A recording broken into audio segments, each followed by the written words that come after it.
सर्वप्रथम तथागत बुद्ध और बाबा साहब को पंचांग प्रणाम।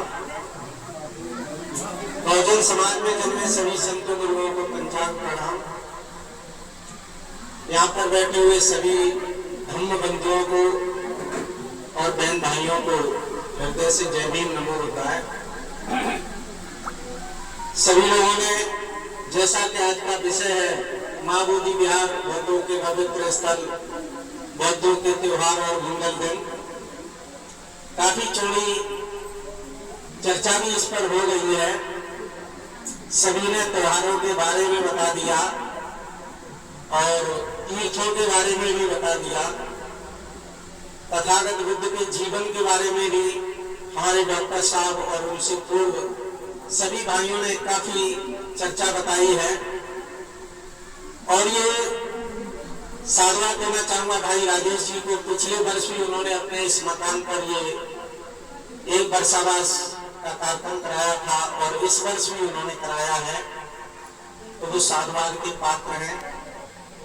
लेकिन एक वर्ष के बाद अगर हम चर्चा करें संख्या पर, तो विचारणीय है। विचारणीय इसलिए है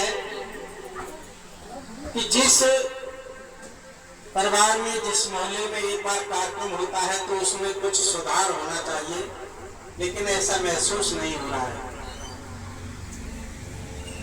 एक वर्ष के बाद कार्यक्रम होने के बाद स्थिति वही है जो पिछले वर्ष थी। इस पर हमें विचार करना चाहिए, लेकिन निराश नहीं होना चाहिए।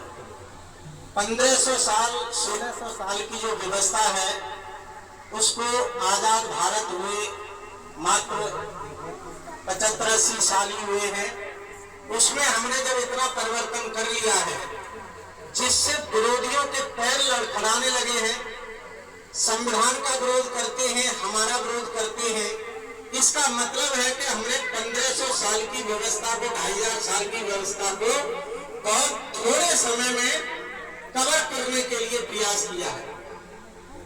ये सब संभव कब हुआ है? ये संभव हमारे आपके प्रयत्न से ही हुआ है। हमें कतई निराश नहीं होना चाहिए कि संख्या कम है या अधिक है। हाँ, हमें प्रयत्न करते रहना चाहिए। हम जहां भी बैठे, जहां भी चर्चा करें तो निश्चित तरीके से इन विषयों पर चर्चा करें। और चर्चा ऐसे नहीं करें, चर्चा थोड़े वैज्ञानिक तरीके से करें। हम केवल अपने लोगों से बात करते हैं, दूसरों से बात नहीं करते। तो अगर हम इतिहास की बात करें तो आजाद भारत से पहले जाए तो रजवाड़े हुआ करते थे, उसमें विभाग नहीं होते थे, नौकरी नहीं होती थी, उसमें सेवा भाव नहीं होता था। आजाद भारत हुआ, संविधान बना, उसमें विभाग बने, विभाग में बाद नौकरी आई, दूसरों की सेवा के हिसाब से काम हुआ, उसमें हमें अवसर मिला। लेकिन आज हम लोग जब समझाएं तो इस विषय से समझाएं, जो विभाग जब तक थे तब तक हमें नौकरी मिली, और जब विभाग का निजीकरण हो गया तो अब हमारे बच्चे को नौकरी नहीं मिलेगी। भले ही वो सवर्ण का व्यक्ति हो चाहे बैकवर्ड का व्यक्ति हो, उससे कहिए क्या ये बताइए आज तुम्हारे बच्चे को नौकरी मिलेगी? तो जवाब मिलेगा कि नौकरी अब नहीं मिलेगी। आरक्षण की बात छोड़ दो, आरक्षण की तो बात ही छोड़ दो। अब संविदा चला, पहले हुआ करता था बंधुआ मजदूर। क्या होता था? बंधुआ मजदूर में क्या था? उससे 12 घंटे 14 घंटे सेवा ली जाएगी, उसके बदले उसे क्या दिया जाएगा? उतना पैसा दिया जाएगा जिससे इसका पेट भरता रहे, विकास न कर पाई। आज संविदा चला है। संविदा माने क्या है भाइयों? संविदा माने क्या है? संविदा माने है बंधुआ मजदूर। दूसरा रूप है जो अभी हमारे पूर्व वक्ताओं ने कहा है कि योजना क्या है कि 20 साल में इन्होंने जितना विकास किया वो सब धीरे धीरे समाप्त कर दो।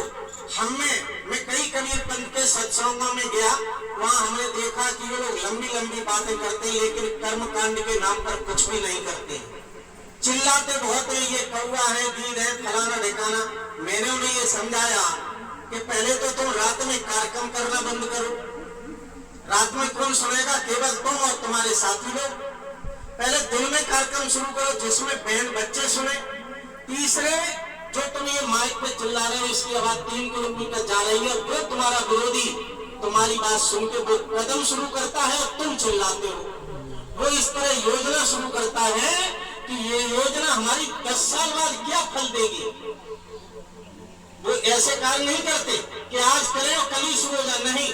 वो योजना इस तरह शुरू करते हैं कि इसका 10 साल के बाद परिणाम क्या आएगा, और उसका परिणाम आपके सामने आता है। वो छोटा सा कोई पेंट करते हैं, वो ये देखते हैं कि हमारा ग्रोथ कितना हो रहा है, और हम लोग ग्रोथ नहीं करते हैं तो वो समझ जाते हैं कि ये इन्होंने सेलेक्ट कर लिया, इसका मतलब इससे अगला वाला कदम उठाइए। तो हमें इन चीजों पर बहुत गौर देना है। मेरा आपसे निवेदन है कि ये मिशन तभी बढ़ेगा जब हम लोग कार्यक्रम करेंगे। ये मोहल्ले में जैसे हमारे राजेश जी ने कार्यक्रम कराया, अगला कार्यक्रम किसी दूसरे मोहल्ले में होगा। हमें इसमें सफलता कैसे मिली? हमने जब मीटिंग रखी आज ऐसी, तो जब हमने 200 लोगों को फोन किया तो वहां में 20 लोग इकट्ठे भए। कार्यक्रम नहीं सफल हुआ। और शांति पाठ के नाम पर 200 लोग मिलेंगे और 4 घंटा मुर्गा बने बैठे रहेंगे, जो हम कहें सो ही सुनते रहेंगे। सही बात, ईमानदारी बता रहा हूँ। और मैं 1.5 घंटे से कम कभी नहीं बोलता हूँ। मैं अभी एक कार्यक्रम किसने करने गया, मैंने 2 वीडियो बनाए और दोनों वीडियो मैंने यूट्यूब पे एक कल डाला, एक डाला था 2 दिन पहले। उस पर एक याद भाई का कमेंट आया कि तुम सनातन की बहुत बुराई कर रहे हो, इसको हटा दो, मैं तुम्हारे ये करेंगे वो करेंगे। मैंने कहा तुम्हें जो करना है वो करो, हम अपना कर रहे, तुम अपना करो। तो इन्हें समझाने में देर लगेगी। आज के भी जो वीडियो हैं वो यहीं तक नहीं, कुछ फेसबुक पे डालो। सबके पास सबने वीडियो बनाई। मेरा एसके शिरोमणि चैनल है, मैं तो जो 3-4 वीडियो बनाए हैं वो एक दिन करके सब डालेंगे। एसके शिरोमणि चैनल मेरा सिंगल चैनल है, कोई दूसरा नाम का नहीं है। यूट्यूब पर अगर बोलोगे तो एसके शिरोमणि निकलेगा। आप सबने जो वीडियो बनाई है फेसबुक पे डालो।